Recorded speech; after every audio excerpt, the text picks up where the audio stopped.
नमस्कार दोस्तों, कैसे हो आप सारे लोग। आशा करती हो जो जहाँ पर भी हो परमेश्वर की कृपा से अपने अपने कर्तव्यों को सच्चाई के साथ और प्यार के साथ निभाने की जी तोड़ कोशिश कर रहे हो और हम लोग अपने इस साधना में उनकी कृपा से सफल रहेंगे। इसी शुभकामना के साथ चलिए शुरू करते हैं नन्हे इंसान की नन्ही कहानी पूरी, इसकी 5वां अध्याय और लेखिका श्रीमती बानी पात्रो। तो चलिए शुरू करते हैं। वैसे पहले पर्व में हमने देखा कि टेंटा अपनी दो बहनों के साथ और उनकी माँ, मतलब उन दो बहनों की जो माँ है, जो टेंटा की एक रिश्तेदार हैं, उनके साथ वो लोग पूरी के लिए यात्रा किए हैं। ट्रैवल एजेंसी के थ्रू वो लोग स्टेशन से जब उतरे, स्टेशन में जब ट्रेन से उतरे उसके बाद वो लोग बस करके गेस्ट हाउस में पहुँचे और फिर धीरे धीरे, मतलब नेक्स्ट एपिसोड्स में हमने देखा है कि वो पोस्ट करने गई है, वहाँ पर वो रास्ता भूली है, फिर वो नदी समुंदर देखी है और समुंदर में एक मृतदेह भी देखी है।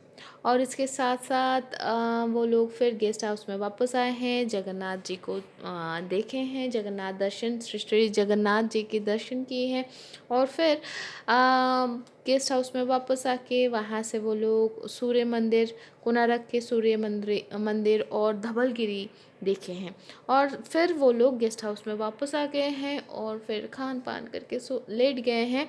और ये सारे इंसिडेंट जो हुआ है उसके बाद वो लोग चौथे दिन में क्या किए वही लेके चलिए शुरू करते हैं आज की 5वां अध्याय। तो क्या हुआ, तो चौथे दिन में टाटा हैं और उसके सारे साथियाँ, सारे लोग सुबह सुबह नींद से जागकर प्रातःकाल के जो भी काम काज है वो निपटा के नाश्ता ख़त्म करके टूरिस्ट बस में बैठ गए और बस चलने लगी श्री जगन्नाथ देव की मौसी के घर।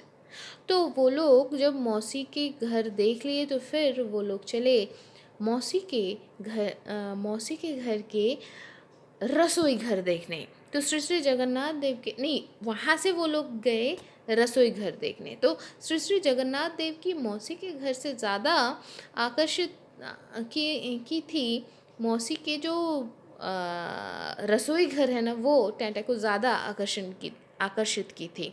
तो वहाँ पर उसने क्या देखी कि वो ऊंचे ऊंचे जो चूल्हे हैं ना, मिट्टी से बनाए हुए चूल्हे थे और उन चूल्हे के ऊपर अगर आपको पकाना पड़े तो आपको ऊंचे में, मतलब एक ऊंचाई में चढ़ के आपको रसोई करना होता था। और सबसे ज़्यादा अवाक इस चीज़ से टाटा हुई कि वो पका रहे थे वो अलग, और नीचे उस चूल्हे में लकड़ी वगैरह डालने के लिए दूसरा एक इंसान था। और इसीलिए उस चूल्हे के जो मुंह है जहाँ से आप वो जो लकड़ी वगैरह डालोगे, वो उसका जो फेस है, उसका जो मुंह है वो बाहर की तरफ है और जो रसोईया, मतलब जो ऊपर पका रहा है खाना, वो नहीं देख पाएगा। मतलब उसके तरफ वो नहीं करवाया गया था, वो अलग ही दिशा में थी। तो ऐसे ही चारों तरफ देखते देखते थोड़ी देर वो लोग अपना समय बिता लिए। इसके बाद सारे लोग बस में चढ़ गए और चढ़ने के बाद उदयगिरी और खंडगिरी के तरफ वो लोग प्रस्थान कर लिए। तो इस बीच वो जो बस रास्ते में, मतलब वो लोग जब जा रहे थे, ऐसा कुछ हुआ नहीं कि जो टाटा के मन के मनी क्या बोलूँ, मन के फ्रेम में वो अच्छे से रह जाए, उसको याद नहीं है। लेकिन फिर क्या हुआ, टाटा लोग के तो बस तो बहुत स्पीड से आगे बढ़ गई और आखिरी में सबसे पहले वो लोग उदयगिरी आकर पहुँचे। वहाँ पर वो लोग गुफा देखने लगे। एक बहुत बड़े से पत्थर के ऊपर, मतलब बहुत बड़े बड़े पत्थरों के ऊपर बहुत ही सुंदर से कारुकाज किए हुए 18 टोटल उन लोगों को गुहा दिखे। और वो गुफा जो है, हर एक गुफा का ना अलग अलग नाम है, जैसे रानी गुम्फा, हाथी गुम्फा, ऐसे। टाटा को वो जो छोटी सी जो हाथी गुम्फा है ना, वो बहुत पसंद आई थी। इसके बाद टाटा लोग पैदल चलते चलते खंडगिरी को देखने चले गए। खंडगिरी में भी गुफाएं हैं, है ना। और थोड़े बहुत गुफाएं तो प्राकृतिक प्राकृतिक तरीके से बने थे और कुछ कुछ कृत्रिम उपाय में, मतलब इंसानों के हाथों से बने हुए थे। और जैसे उदयगिरी में 18 18 गुफाएं थे, यहाँ पर 15 गुफाएं हैं।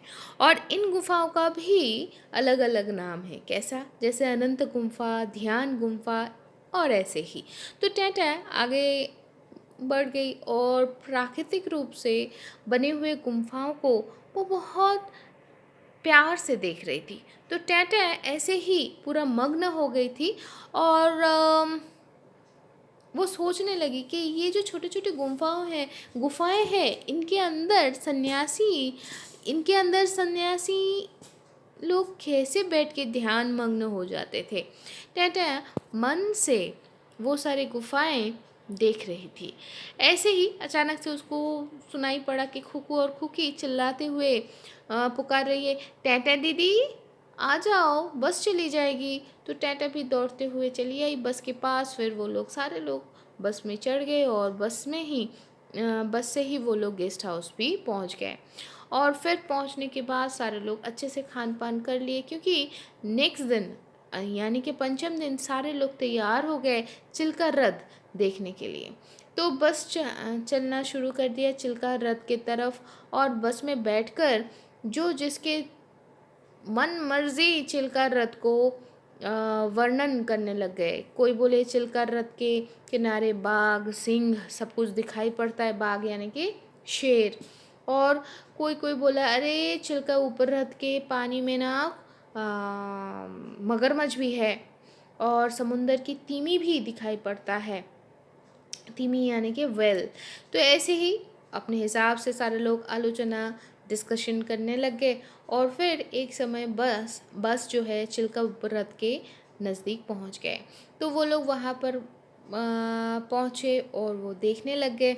चिल्का उपरत की जो पानी है वो थोड़ा बहुत क्या कहते हैं उसको बोलो, नमकीन है, क्योंकि ज्वार के समय में समुंदर की पानी उस रथ के अंदर घुस जाती है इसीलिए। लेकिन समुंदर के पानी की तरह इतना नमकीन नहीं है। तो लेकिन हमारी टाटा डायरेक्टली कोई जो कनेक्शन है दोनों में ये नहीं देख पाई। और शेर, सिंह छोड़ दो, मगरमच्छ भी वो देख नहीं पाई। लेकिन वो थोड़े बहुत बॉक बॉक यानी कि क्रेन ये देख पाई थी। क्रेन मतलब सारुष होता है। अच्छा चलो, बॉक जो है वैसे वो देख पाई। और टैटा लोग बहुत देर तक उपरथ के किनारे घूमने लग गए। इसके बाद थोड़ा बहुत पेड़ पौधे भी वो लोग देख पाए।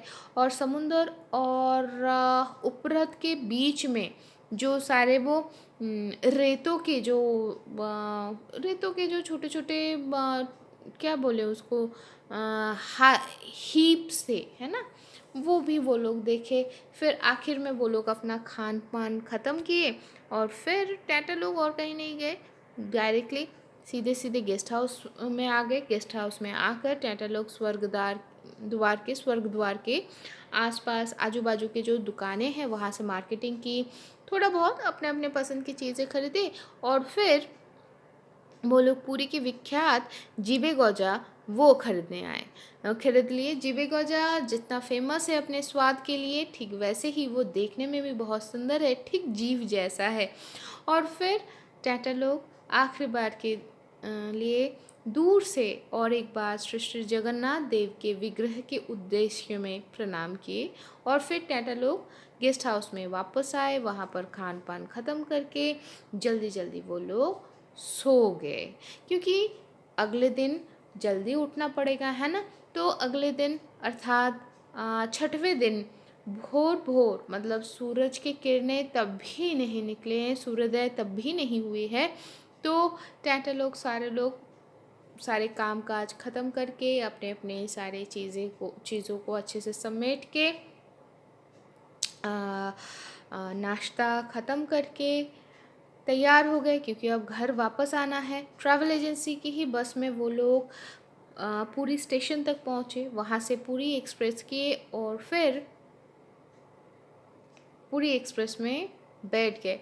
लेकिन यहाँ पर एक बात ज़रूर बोलूँगी, इतना तामझाम के बीच में भी वो लोग आखिरी बार एक बार पूरी की समुंदर और श्री जगन्नाथ देव के मंदिर को वो लोग अलविदा कहना नहीं भूले।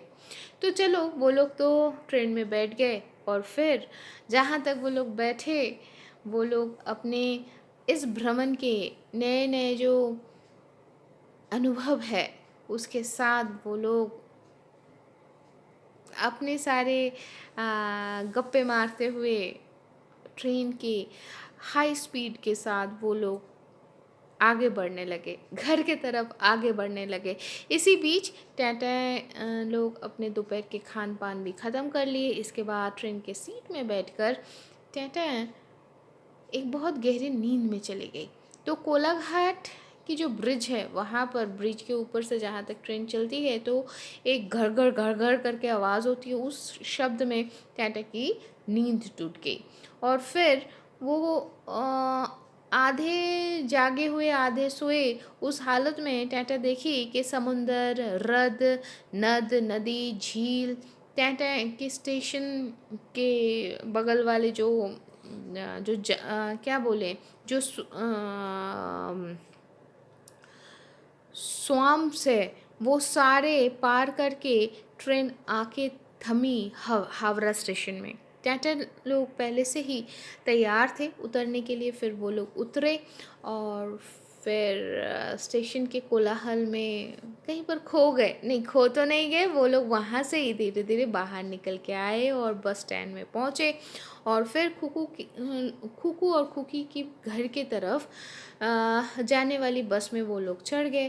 थोड़ी देर बाद खुकू के घर के जो बस स्टॉप है वहाँ पर बस रुकी तो टाटा लोग सारे उतर गए और फिर खुकू लोगों के जो घर है वहाँ से एक रिक्शा लिए टाटा और फिर अपने घर वो वापस आ गई। घर पे जहाँ तक वापस आई तो वो क्या सुनी पता है, टाटा की माँ टाटा को बोली कि तू तो पूरी से जो चिट्ठी भेजी थी बेटा वो अभी तक पहुंची नहीं है घर पे, लेकिन तेरे दीदी के घर से तुम लोगों के पहुंचने की खबर हम लोगों को मिल गया था, हम लोगों को मिल गई थी। तो भाई एक चीज़ तो हम देख लिए, चिट्ठी पहुंचने से पहले टाटा घर वापस आ गई है। कितनी मज़ेदार बात है ना। तो मतलब हमारी टाटा की स्पीड डार्क से भी ज़्यादा था, है ना, डार्क से भी ज़्यादा है। तो आज के लिए यहाँ तक कि हम फिर वापस आएंगे अगले हफ्ते। वैसे ये जो कहानी है इसका प्रेक्षापट बहुत सालों पहले की है। अभी तो स्पीड पोस्ट में एक दिन में पहुँच जाते हैं एक दिन, 1.5 दिन, 2 दिन में पहुँच जाते हैं। तो चलिए ये भी एक नए तरीके का अनुभव रहा हम सबकी, आप लोगों के साथ वही हम शेयर कर लिए, बांट लिए। अच्छे से रहिए, खुश रहिए, शुभ मस्तु।